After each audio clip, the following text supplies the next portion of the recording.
The whiskey burns going down, but not as much as the emptiness waiting for me at home.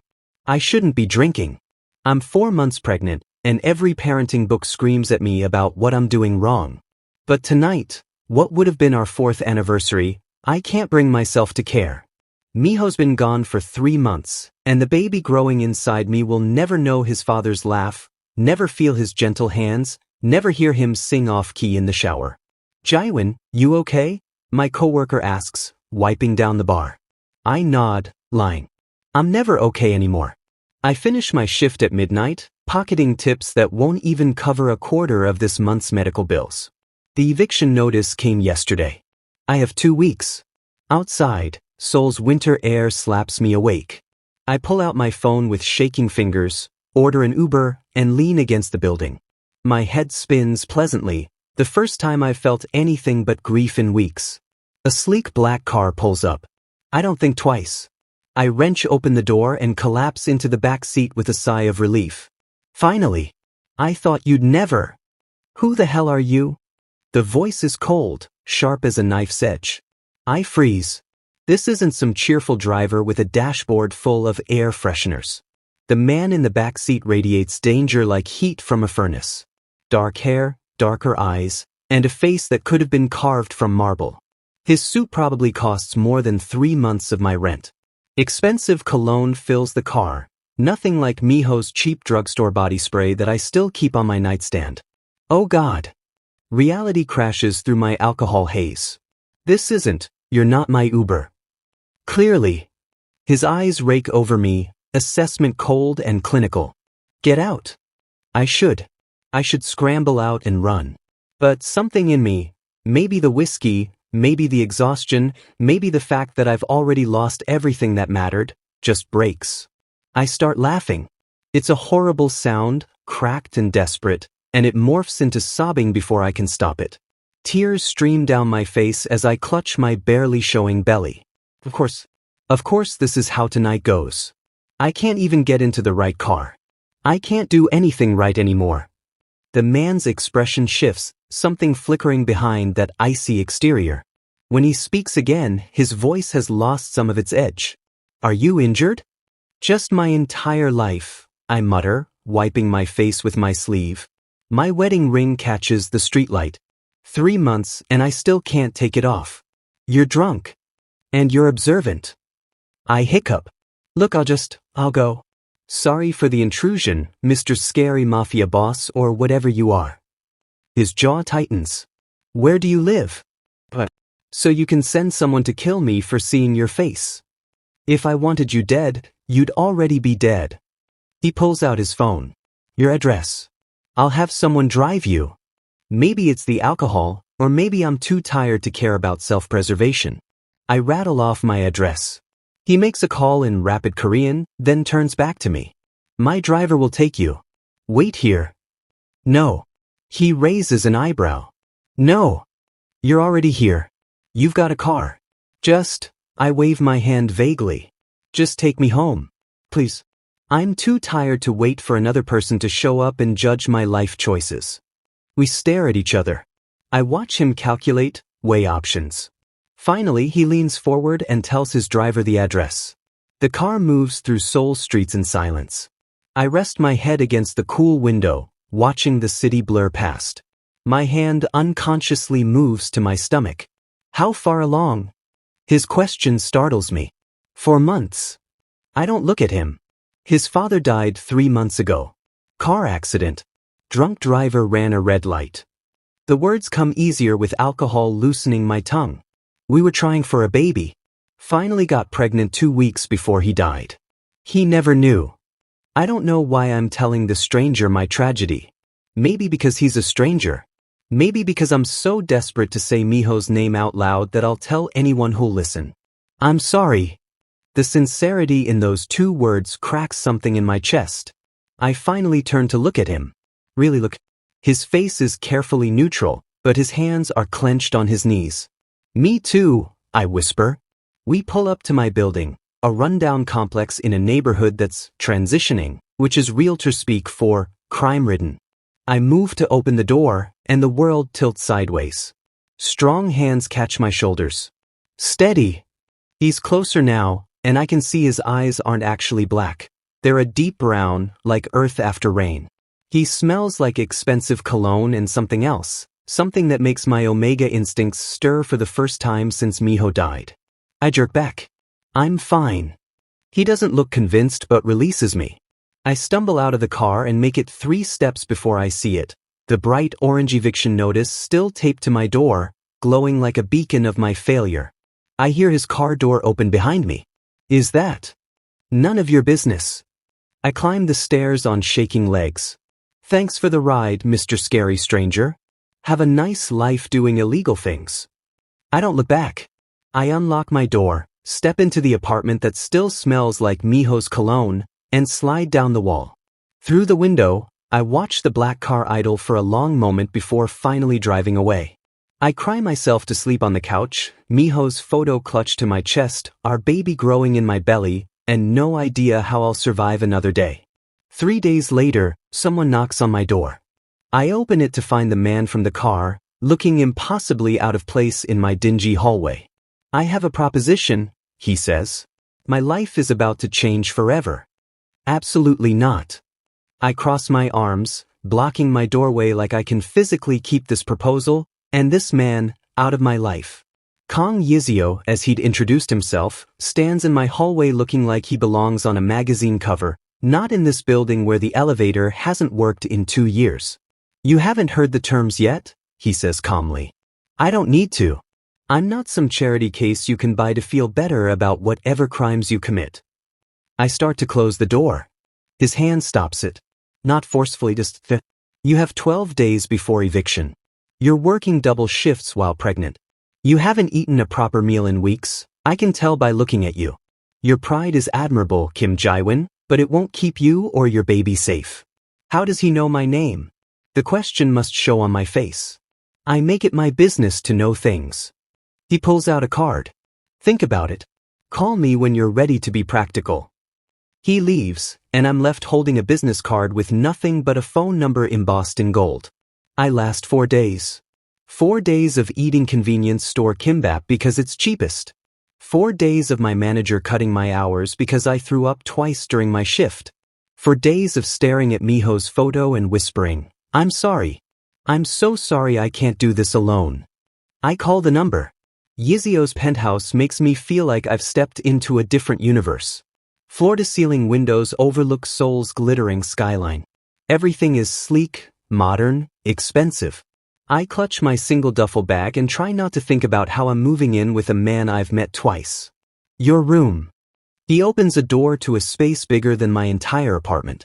There's a king-sized bed, an attached bathroom with a tub that could fit 3 people, and a window seat overlooking the city. Where's your room? I ask suspiciously. Other end of the hall. He gestures vaguely. You'll have complete privacy. I'm rarely home anyway. What exactly do you expect from this arrangement? His expression doesn't change. I expect you to stay healthy. Eat proper meals. Attend your medical appointments. Let me handle the bills. And what do you get? He's quiet for a long moment. Company. This place is too empty. It's not the answer I expected. There's something raw in his voice, quickly covered, but I heard it. I'm not replacing my husband, I say firmly. I need you to understand that. I loved Miho. I still love Miho. I'm not asking you to replace anyone. He meets my eyes. I'm offering stability. Nothing more. Liar, something in me whispers. But I'm too tired to examine why. The first week is awkward. We move around each other like strangers, because that's what we are. He leaves early, returns late. I explore the penthouse cautiously, always feeling like an intruder. Then I get sick. Morning sickness hits me at 3 a.m. I barely make it to the bathroom before I'm retching, tears streaming down my face. I hate this, hate being weak, hate being alone, hate that Miho isn't here to hold my hair and rub my back like he did during that stomach flu 2 years ago. Cool hands gather my hair. A damp cloth appears on the back of my neck. Breathe, Yiseo's voice says quietly. Just breathe. When I'm done, shaking and exhausted, he hands me water and doesn't comment on my tears. He just sits on the bathroom floor beside me until my breathing steadies. Thank you, I whisper. He nods once. Try to sleep. I'll bring ginger tea. Something shifts between us that night. Yiseo starts coming home for dinner. He can't cook. His first attempt at kimchi jjigae is so salty it's inedible, but he tries. I find him watching YouTube cooking tutorials at 2 a.m., taking notes with intense focus like he's planning a military operation. You don't have to do this, I tell him. We can order food. You need home-cooked meals. The baby, he stops, looking almost embarrassed. You've been reading pregnancy books. His ears turn slightly red. Research is important. I discover the stack later. What to expect when you're expecting, Omega Pregnancy Guide, supporting your pregnant partner. They're dog-eared and annotated in his precise handwriting. My heart does something dangerous in my chest. My best friend Sora visits and immediately pulls me aside. Are you insane? He's Kang Yiseo. Do you know what he does? I don't ask. Jiwon, she grabs my shoulders. People disappear around him. He's dangerous. He's been kind, I say defensively. He bought prenatal vitamins. He assembled a bassinet even though the baby won't need it for months. He's a criminal. And I'm homeless and pregnant. I'm doing what I have to do. Sora leaves, worried and unconvinced. I find Yiseo standing in the hallway. He heard everything. She's right to warn you, he says quietly. I am dangerous. I know. And somehow I do. I've seen his knuckles bruised, noticed the gun he thinks he keeps hidden, heard him take tense phone calls in Japanese. But you haven't hurt me. I won't. It sounds like a vow. 6 weeks in, I have a nightmare. Miho's accident, replayed in vivid detail. I wake up screaming, and Yiseo bursts through my door, eyes wild. What happened? Are you hurt? Is it the baby? Just a dream. I'm sobbing, clutching Miho's photo from my nightstand. Just a dream. He should leave. Instead, he sits on the edge of my bed. Tell me about him. So I do. I tell him about Miho's terrible jokes, his love of old movies, how he proposed during a thunderstorm because he was too excited to wait for better weather. Yiseo listens without interrupting, and when I finally wind down, he speaks. He sounds like he was good to you. He was everything. I wipe my face. Most alphas would be jealous. Possessive. I'm not trying to take his place, Jiwon. His voice is soft. I just don't want you to be alone. Our eyes meet, and electricity crackles between us. His hand moves toward mine, stops, retreats. We both feel it, this pull, this connection growing despite every reason it shouldn't. I break eye contact first. You should go. He leaves without argument, but I hear him pacing his room until dawn. At my next doctor's appointment, the nurse assumes Yiseo is my husband. He doesn't correct her. Neither do I. When the ultrasound shows our daughter, it's a girl. I instinctively grab his hand. His fingers tighten around mine as we stare at the screen together. In that moment, it feels dangerously real. Outside, I drop his hand like it burns. Sorry. I got caught up. Don't apologize. But we're both scared now. Scared of what we're becoming. Scared of betraying Miho's memory. Scared of wanting something we shouldn't. That night, I find Yiseo sitting in the dark, staring at nothing. What are we doing? I ask. He looks at me with those earth-dark eyes. I don't know. But I don't want to stop. Neither do I. God help me, neither do I. I'm 7 months pregnant when I realize I'm falling in love with Kang Yiseo. It hits me during something mundane. He's reading a parenting book aloud, practicing baby-soothing techniques on a stuffed bear, completely serious. He looks ridiculous and wonderful, and my heart squeezes so tight I can't breathe. Then guilt crashes over me like a tidal wave. I excuse myself and lock myself in my room, pressing my back against the door. Miho's photo sits on my nightstand, his smile frozen in time. I'm sorry, I whisper to him. I'm so sorry. But the baby kicks, reminding me I'm still here. Still alive. Still feeling things I have no right to feel. That night, Yiseo finds me crying in the kitchen at 2 a.m. He doesn't ask why anymore. He just sits beside me, close enough to offer comfort, far enough to respect boundaries we've carefully maintained. Except tonight, I can't maintain them. This is wrong, I blurt out. What we're doing, what I'm feeling, it's wrong. His body goes rigid. What are you feeling? You know what? My voice breaks. Don't make me say it.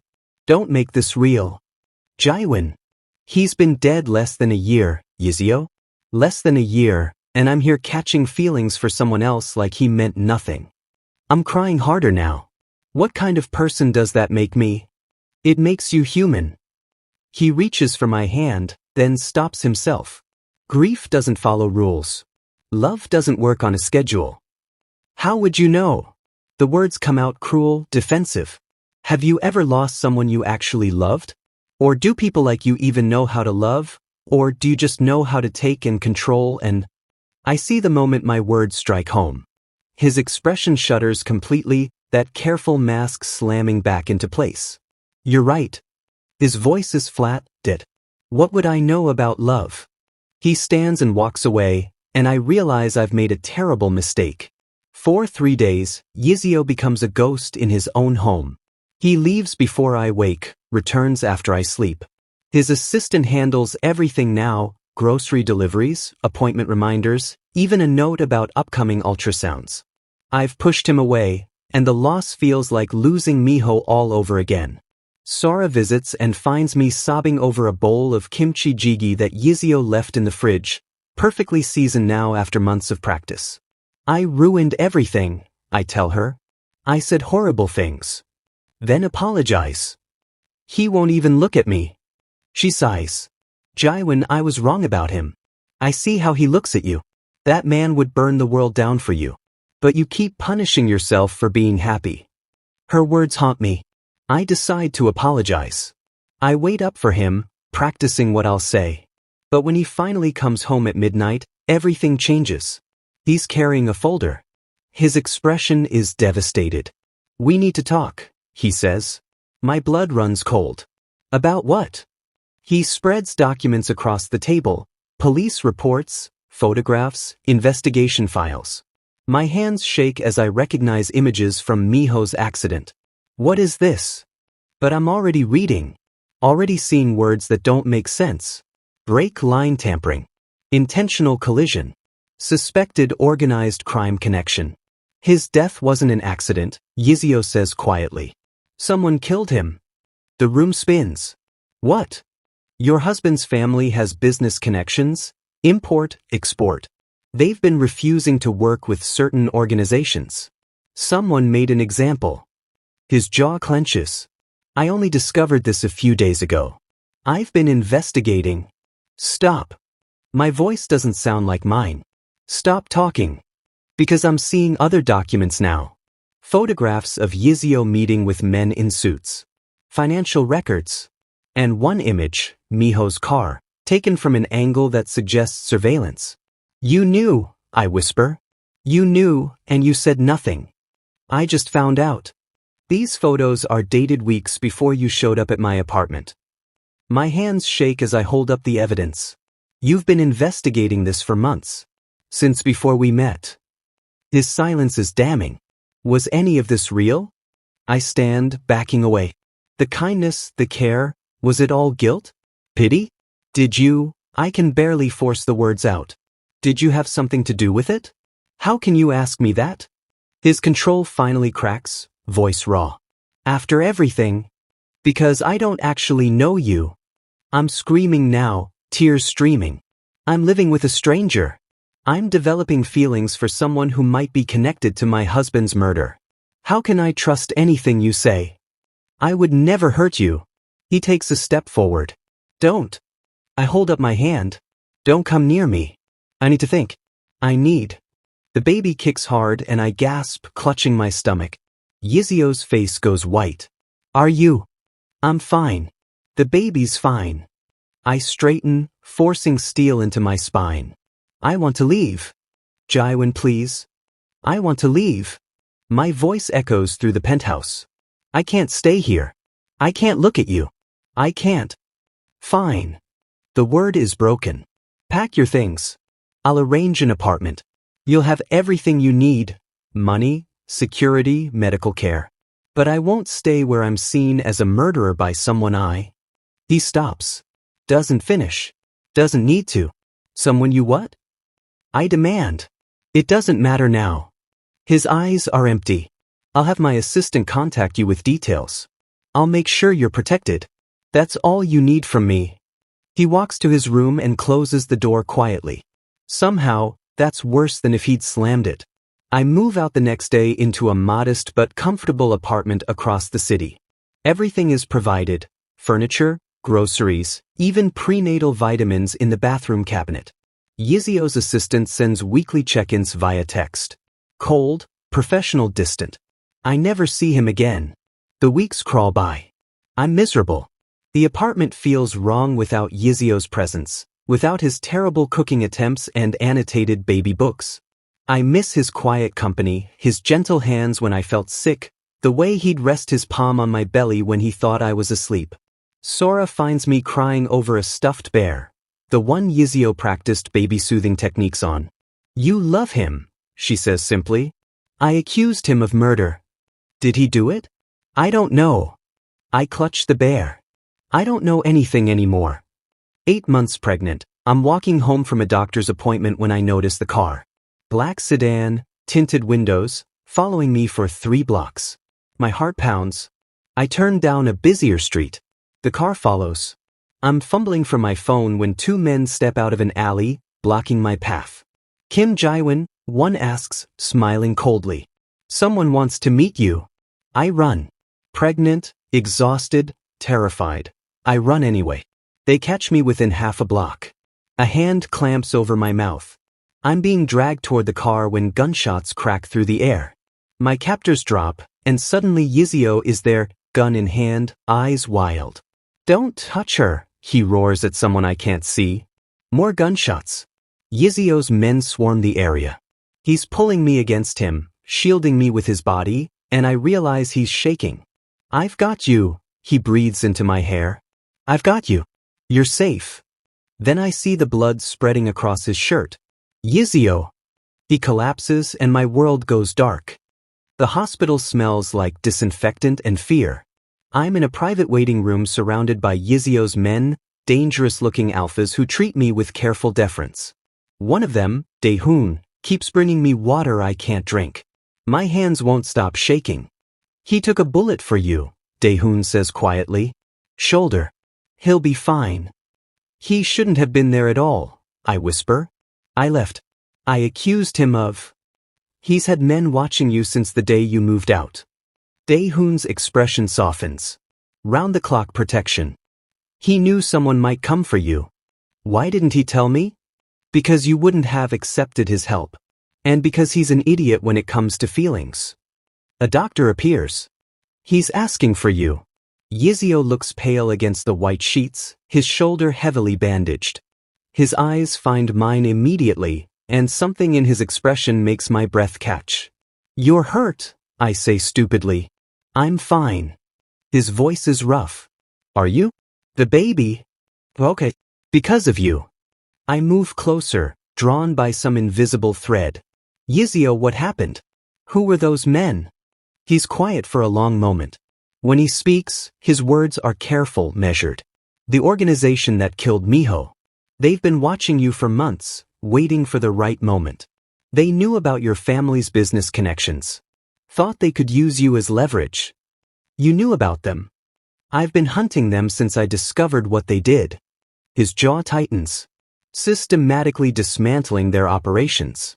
That's what those photos you saw were. The surveillance on them, not you. I was getting close and they got desperate. The pieces start falling into place. The investigation files. I hired private investigators the week after I met you. Something about Miho's accident didn't sit right. The timing, the location. When I found out the truth. He closes his eyes. You'd already lost him. I didn't want you to lose the memory of your life together too. Didn't want you carrying the weight of knowing he died because of business politics. Because of the violence that follows my world around. So you said nothing. I thought I could fix it first. Make it safe before you had to know. He opens his eyes, and they're full of pain.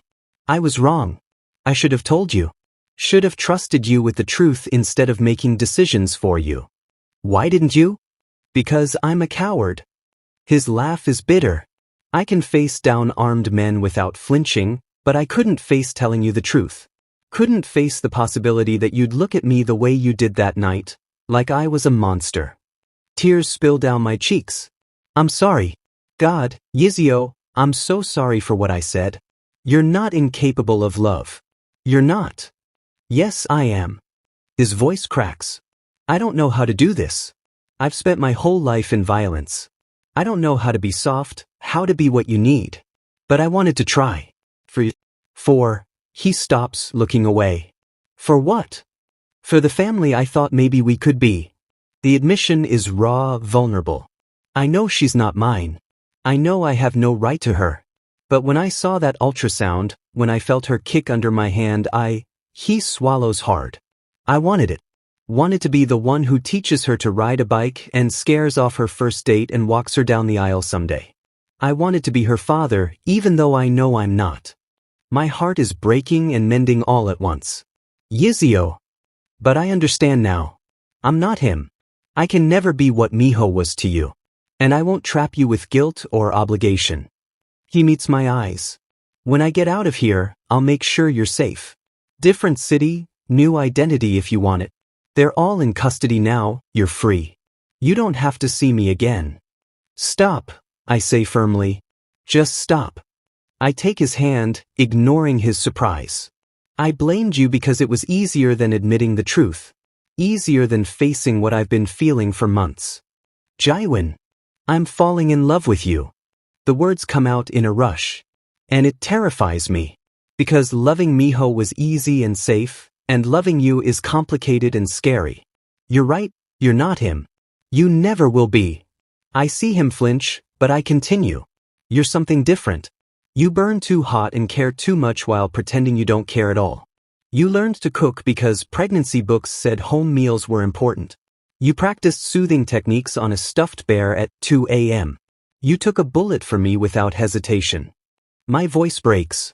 This isn't gratitude or dependence or desperation. It's love, Yiseo. Messy and complicated and probably too soon, but it's real. Your husband would want me to be happy. I'm crying openly now. Miho was good and kind, and he wouldn't want me to spend the rest of my life alone out of loyalty to a ghost. I can love his memory and still move forward. I can honor what we had while building something new. Yiseo's hand tightens around mine. I don't know how to be what you deserve. Neither do I. We'll figure it out together. I lean closer. If you let me. If you still want this. Want this? His laugh is watery. Jiwon, I've wanted this since the night you cried in my car. I just didn't know how to ask. Then don't ask.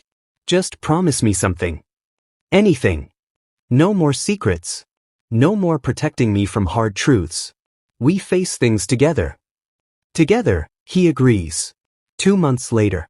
Labor is hell. I'm gripping Yiseo's hand hard enough to break bones, screaming through another contraction. He doesn't flinch, just keeps murmuring encouragement, wiping my forehead with a cool cloth. You're doing amazing. She's almost here. On the nearby table, Miho's photo watches over us. I'd insisted on bringing it. Yiseo had carefully placed it where I could see it. One more push, the doctor says. I push with everything I have, and suddenly the room fills with crying, perfect, angry, alive crying. It's a girl, the doctor announces, placing her on my chest.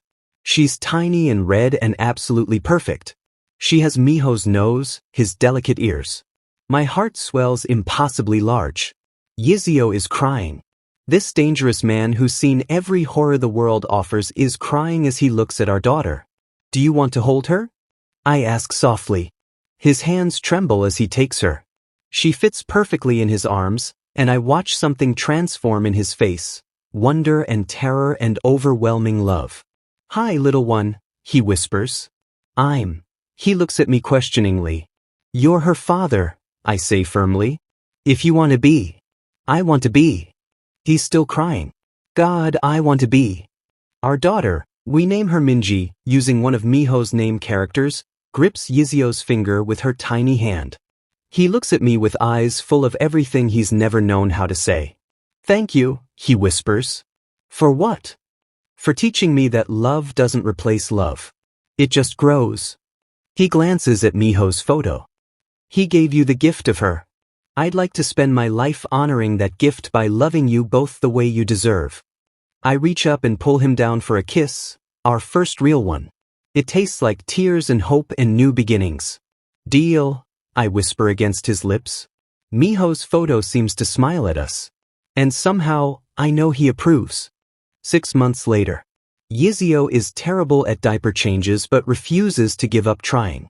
I watch from the doorway as he wrestles with tabs and wipes, talking to Minji seriously about structural engineering. Your father would have been better at this, he tells her. But I'm learning. I step in, wrapping my arms around him from behind. You're doing perfectly. Minji gurgles happily, reaching for the mobile above her changing table, one that plays Miho's favorite songs.